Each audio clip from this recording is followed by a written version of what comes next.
Hello YouTube and Facebook.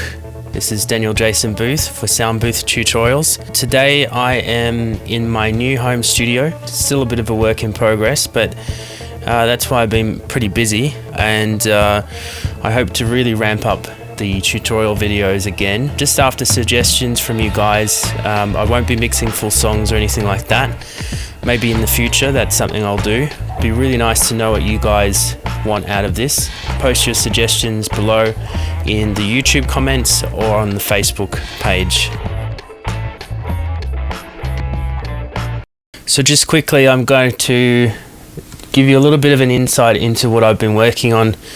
I had been working in a very small room, which was pretty horrible. It was almost square, and so I had to adapt quite a bit to that. And to be quite honest, I don't think I did. I think my better mixes came out of other studios, but now I find myself in a space that is so much better, and it's been a long time coming. So let me take you over that now. Alright, so as I said, this is a work in progress. There's still a lot of acoustic treatment to be put into this room. Essentially, it's a good bass.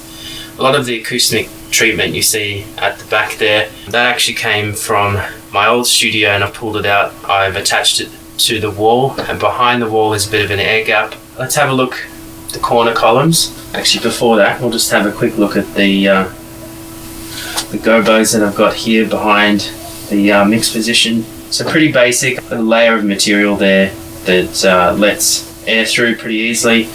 And I've just got that on there over the top for something a bit nicer to look at. And these are all handmade by myself and my father, and a lot of books there.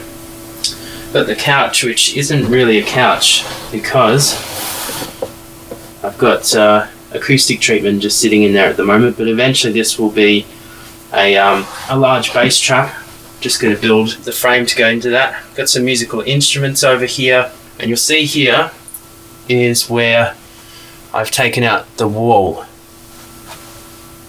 That's extended the room, which is quite good. I think it's made a huge difference.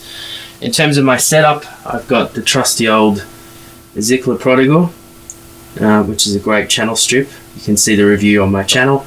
Got the crown amp above that, which runs the Oratones. I've got computer speakers. Got my monitor tilted. It's not a Slate Raven touchscreen, unfortunately. I've got gobos either side in the first reflection points, as you can see there. Speakers on stands back against the wall, and same sort of idea as the gobos, same sort of material inside, just to dampen the ceiling. At the first reflection points, it sounds pretty good in here, so I'm quite happy with that. Eventually what I'll do is I'll get this whole mixing area around here will be enclosed in, they call an attack wall. I'll be making that myself with raw materials because it's just cheaper to do that, otherwise known as tube traps. Let's just have a closer look at these. I did have these as gobos, so they're wood, and then it's fluffy insulation, and some more fluffy insulation here. What I've done is I've opened up the material at the back and stuffed in some extra absorbative material. I wanted to get some angles in the front wall. It looks pretty cool, but it's obviously got a purpose, which is to diffuse as much as possible. And here is one of the side pillars, which isn't covered with material because I haven't got the budget just yet, which is also doubling as a gaffer holder. So this has some more expensive and more dense material, which is actually, I think it's a polyester. The inner layer is what is actually in the gobos, which is a softer rock wool sort of thing. You might just be able to see the wall back there, maybe not.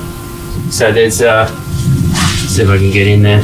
There's a bit of an air gap between the wall in the corner there, not by design, but because I didn't want to really be destructive and take these cornices off.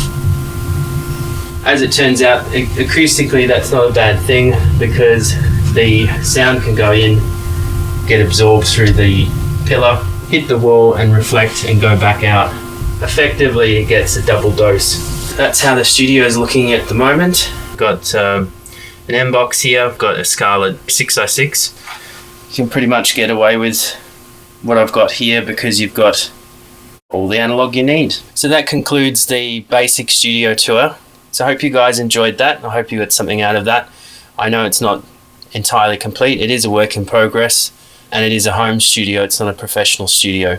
As ever, hit me up with some questions. I want to know, what are you struggling with? What do you want to know more about? Leave your comments below and I'll try and get to as many as I can. I'm now set up to do a lot more videos a lot more quickly. That's a really good thing for you guys. So please, like, subscribe and post your comments. Thank you guys. Happy mixing.